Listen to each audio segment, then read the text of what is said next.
ଏଇଟା ହେଉଛି ହଷ୍ଟେଲର ଲାଷ୍ଟ ଦିନ ପୂର୍ବ ଦିନର ଭିଡ଼ିଓ। ମୁଁ ସକାଳୁ ଉଠିକି ଗାଈଟାକୁ ଖାଇବାକୁ ଦେଲି। ତାପରେ ଆମର ଭୋଜି ଭାତ ଥିଲା, ତ ସାଙ୍ଗରେ ମିଶି ଭୋଜି ଭାତ ସବୁ ତିଆରି ପାଇଁ ପରିବା ଫରିବା କାଟିଲି।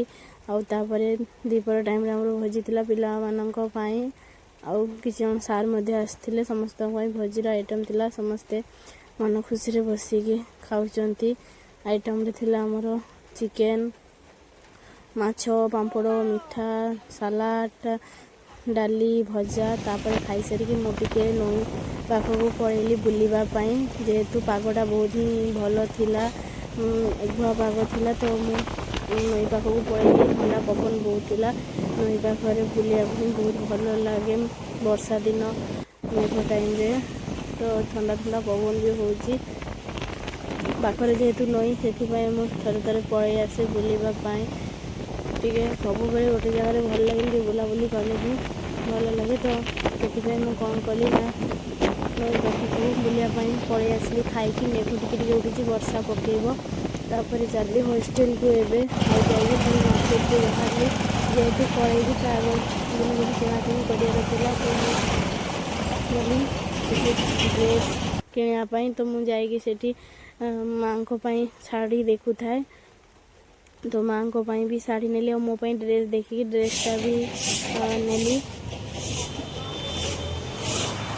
ତାପରେ ଯେହେତୁ ମୁଁ ଶାଢ଼ୀ ଆଉ ଡ୍ରେସ୍ କିଣି ସାରିଛି, ଏଥିରେ ପୁଣି ପଳେଇବି। ପୁଣି ଯେହେତୁ ମୋତେ ପିଲାମାନଙ୍କୁ ଦେଖନ୍ତୁ ମୋ ମା ପାଇଁ ଗୋଟେ ଶାଢ଼ୀ କିଣିଲି, ଆଉ ମୋ ପାଇଁ ଗୋଟେ ଡ୍ରେସ୍ ଫ୍ରେସ୍ କିଣିଛି ପଟେଇବି ବୋଲି।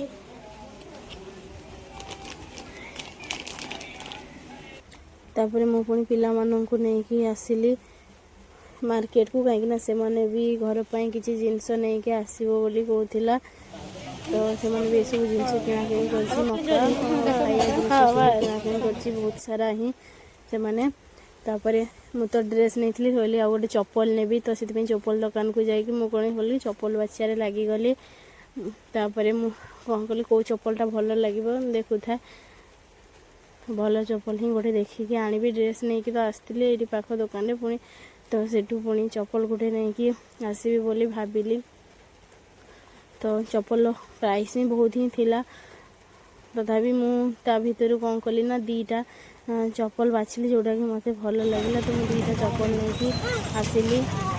ତାପରେ ଆସିକି ଦେଖିଲା ବେଳକୁ ପିଲାମାନେ ତ କିଛି ପିଲା ଆଗରେ ପଳେଇ ଆସିଲେ, ସେମାନେ ଆସିକି ମକା ଛଡ଼େଇବାରେ ଲାଗିଛି। କହିଲା କି ଘରକୁ ଯିବା ଯାଇ ଶୁଖିଯିବ ଏ ମକା ଗୁଡ଼ା। ତ ସେମାନେ କହିଲେ କି ଆମେ ଯିବା ପୂର୍ବରୁ ମକା ଗୁଡ଼ା ଏଇଠି ଖାଇ ଦେଇକି ପଳେଇବା। ତ ସେମାନେ ମକା ଛଡ଼େଇବାରେ ଲାଗିଲା। ପିଲା ସବୁ ବସିକି ମକା ଛଡ଼େଇ, ବହୁତ ହିଁ ମକା ଆଣିଛି, ସମସ୍ତେ ମକା ଆଣିଛି, ତାଙ୍କୁ ମକା ଭଲ ଲାଗେ। ତ ଆପଣମାନଙ୍କୁ ମକା ଭଲ ଲାଗେ ନା କ'ଣ, ଆପଣମାନେ ବି କହିବେ କମେଣ୍ଟରେ। ମୋତେ କିନ୍ତୁ ମକା ଏତେ ବି ପସନ୍ଦ ଲାଗେନି ମକାଟା ଖାଇବା ପାଇଁ। ତ ସେମାନେ ମକା ଛଡ଼େଇଲେ, ଆଉ ଯେହେତୁ ଘରକୁ ଯିବା ଦିନରୁ କାହାର ଗୋଟେ ଡ୍ରେସ୍ ବି ଛିଣ୍ଡି ଯାଇଛି, ସିଲେଇ ଚାଲିଛି ସେଠି ବସିକି। ଆଉ ତାପରେ ମକା ତ ଛଡ଼େଇ ସାରିଲା ପରେ ସେମାନେ ପୋଡ଼ିବାକୁ ଲାଗିଲେ। ସବୁଦିନ ସିଝେଇକି ଖାଉଥିଲେ, କହିଲେ ପୋଡ଼ା ଖାଇବା କେମିତି ଲାଗୁଛି, ତ ସେମାନେ ପୋଡ଼ିବାକୁ ଲାଗିଗଲେ ମକା।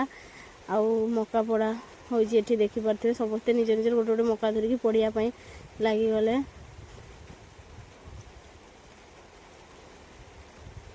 ଯେହେତୁ ମଜାମସ୍ତି ହିଁ କରିବ, ଏତେ ଦିନ ଥିଲା ପଳେଇବ, ମଜାମସ୍ତି କରିକି ତ ଆସିବ ନା ସାଙ୍ଗସାଥି, ସେଥିପାଇଁ ସେମାନେ ମକା ପୋଡ଼ିକି ଖାଇକି ଆସିବ।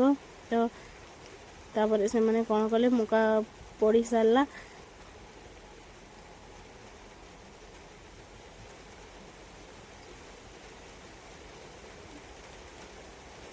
ତ ଏଇ ମକା ପୋଡ଼ା ଏବେ ରେଡ଼ି ହେଇଗଲା।